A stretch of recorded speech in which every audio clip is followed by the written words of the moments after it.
particularly for the financial industry, how this blockchain technology will affect? Okay.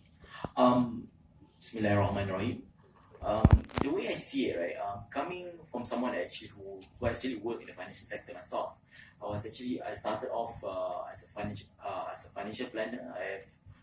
Where I have a license to do financial advisory from Bank Negara, then move on into working in the banking sector, essentially focusing on digital strategy and innovation, helping actually banks to build fintech partnerships, working together with different fintech companies to see where does synergies of banks and businesses or fintech businesses can actually work together.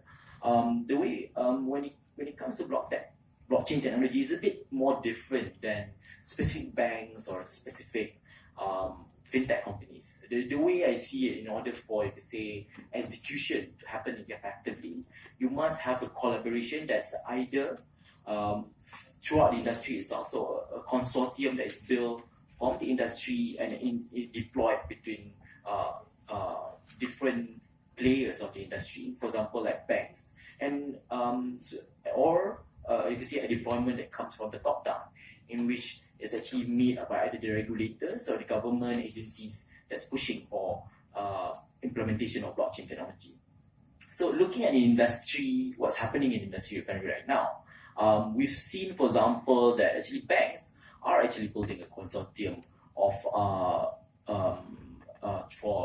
blockchain technology, specifically focusing on trade finance, and they're also looking at also KYC and ID, and these are, like, say, things that's been going on. I mean, the discussion of supply using blockchain technology for trade finance, specifically for amongst the banks, has been going on for actually almost a year. But unfortunately, I think in terms of the actual execution or even coming with a final say about how we're going to approach this, I think it's still somewhere above the cloud. I mean, in a sense, it's still very slow comparatively the kind of, let's say, execution that's required when we're talking about fintech, right? So that's from the industry.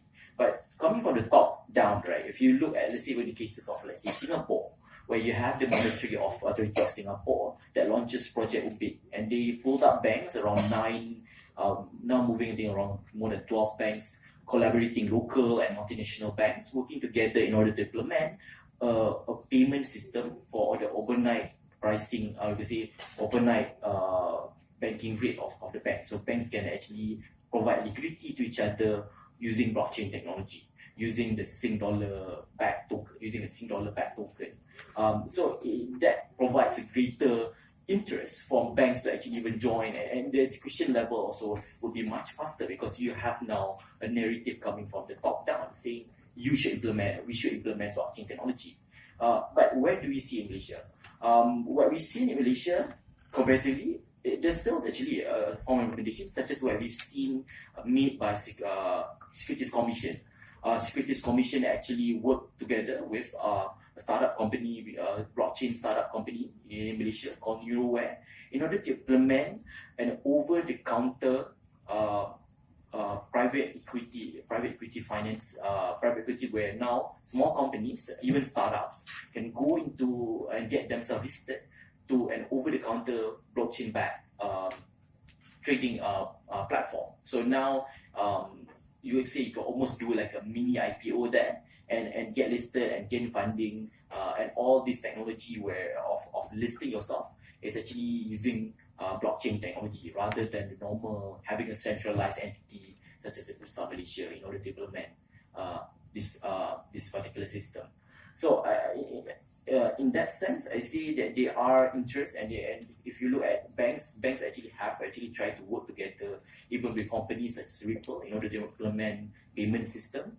But you can see the progression, especially we've seen, is very slow. In order to have a very fast execution, you still need to have collaboration from the regulators, because financial sector is a very heavily regulated sector, and banks are always very careful when you tiptoe in the lines of working with regulators. Without a regulator saying that this is how we should approach ICO, this is how we should approach blockchain technology, this is how we should approach cryptocurrencies in general, implementation-wise, it's always going to be very, very slow.